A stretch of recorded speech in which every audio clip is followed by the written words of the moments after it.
Oh, hey there. I'm glad that you could stop by. Thank you for joining me in Courageous Conversations with Kenton with your host, Kenton. My name, for those of you who don't know me, is Kenton Paul Wunderlich Jr. For those of you that do, I'm sorry, and I'm surprised you're still watching. No, I'm just kidding. I'm not that bad, I don't think. I hope not. But anyways, so I wanted to do this introductory show just to talk about why we're doing this, what led me to this point, and what you can expect from this show. Then we'll go from there, okay?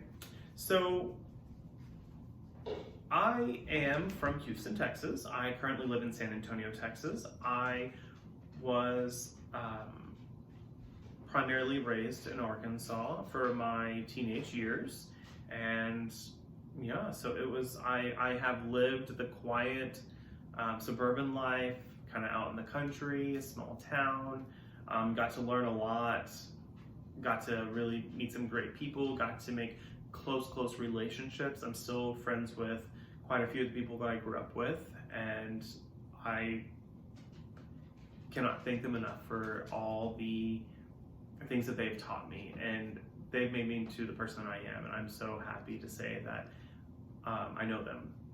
Sorry if you see the ears in the bottom of the screen, that's my dog Gizmo.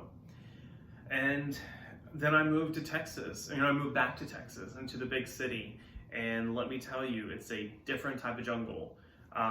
So I've got to live the big city life as well. I'm talking like downtown Houston, so a lot of opposite type of things, right? So yeah, but I'm super happy to do this.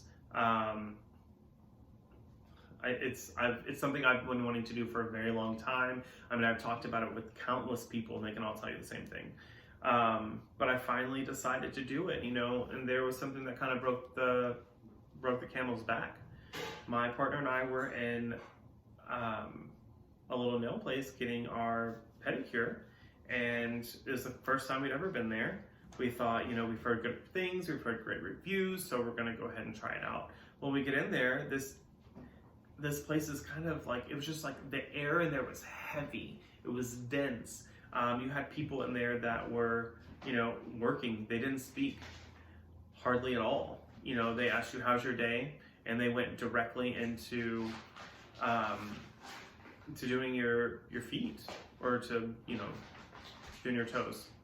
And it was rough. It was rough to see that type of oppression and depression, because all I could think of was, these people are sad. Like, they don't even speak.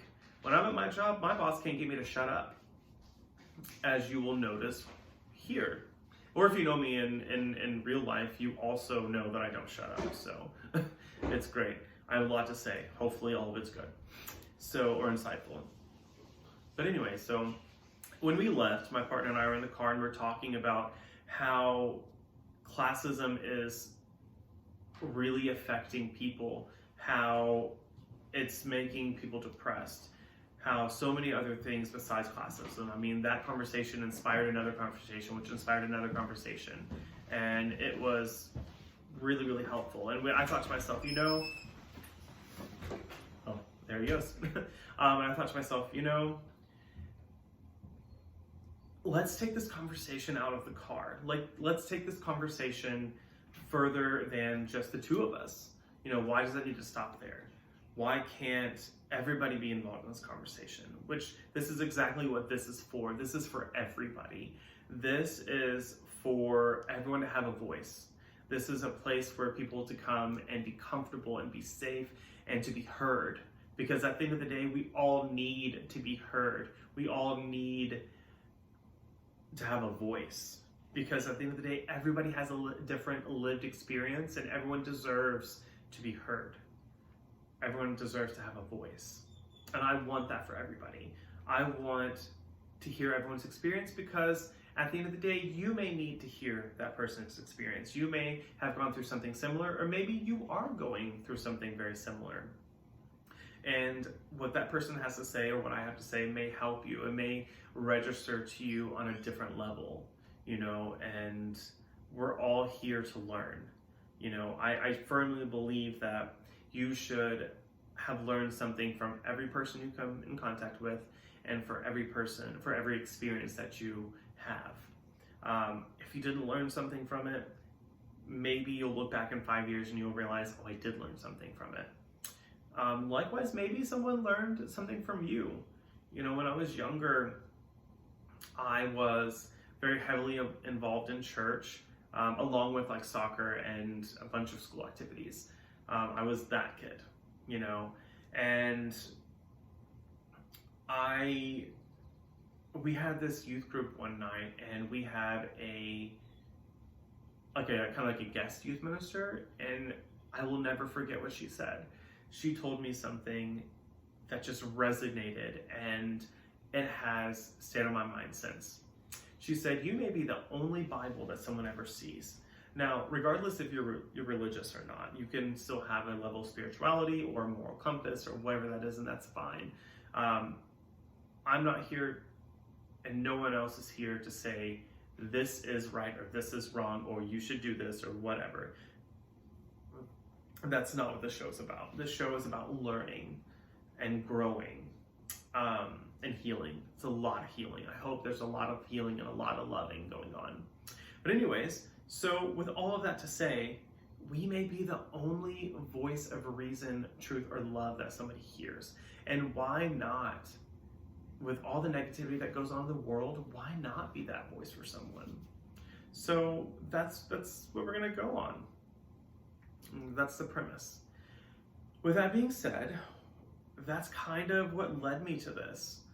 First, years ago when I wanted to do this, I wanted to do it as like a wine and gossip type of thing. I've grown since then. So now it's coffee or tea.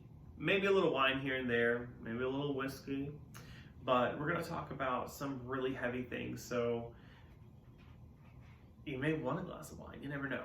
But anyways, it was gonna be this funny show. And as I've gotten older, I've realized we have enough people in the world that are doing the funny. They're doing the stupid. They're doing all the other things. But let's do the serious and the loving. You know what I mean? So, I've already kind of let everyone know you're going in and out. But yeah, so let's do the loving and the serious, and let's talk about the real things, because we don't talk about enough realness in this world. So another thing I want to go ahead and bring up is, what can you expect from me? What can you expect from the show? And what I can expect, because expectations are real. Like, expectations need to be set. Otherwise, we're just kind of going into everything blindly, like a cave without a lantern. So you can expect realness, rawness, and vulnerability here.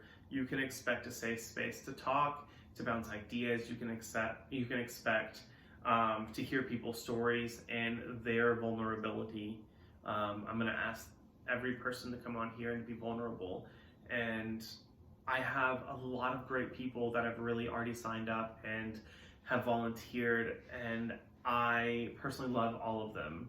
There's a select few that I'm really, really excited about coming on and having these courageous conversations, because I know that they really have great stories. They come from great places.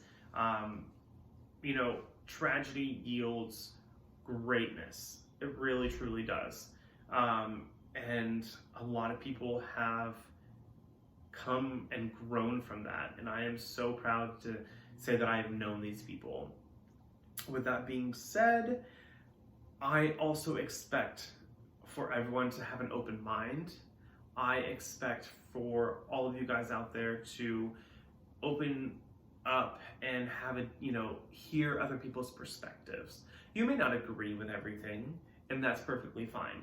That's why we're having this, so that you can hear why other people feel and think the way they think and feel, and why they believe the way they do, and what's brought them to that, because maybe you just have different experiences, and that's okay. There have been several times in my relationship, my and my partner's relationship, where we have disagreed on things, where we may like different things. And I always tell him, it's okay that they're different. Like, we don't have to always agree. We don't have to always be the same. It's just different, and that's okay. There's no right, there's no wrong, there's just different. And so yeah, there we go. But now I want to go ahead and talk about the topics, kind of give you a little run through what's going on. So camera 2 over here. I'm kidding, I'm not Oprah, I don't have that kind of money. So topics, we're going to talk about religion, politics, abortion, all the big ticket items that nobody wants to really talk about at dinner parties, but everybody secretly really wants to talk about at dinner parties. We're going to talk about how it is to be a woman in the workplace. And we're talking about substance abuse. We're going to talk about all these really, really fun topics. I'm going to have people on here that are going to talk about their experiences with substance abuse. We're going to have people on here that are talking about their relationship with their parents and how they feel that maybe they didn't have the best childhood, but they've grown into fantastic people and they have since become really, really close with their parents. We're going to talk about free healthcare, gun control, things that you may be fired up about, but I want you to also keep an open mind and know that other people have opinions as well. Doesn't mean they're right, doesn't mean you're right, doesn't mean they're wrong, doesn't mean you're wrong. Just means they're different, and that's okay. Again, we're all here to learn, okay? I hope that you, say hi, Casey. I hope that you all tune in next week, and I really look forward to starting this off and having some really great guest speakers on here and to really learn, because at the end of the day, I'm also learning with you guys. So thank you. Have a wonderful week and be courageous. Talk to you later.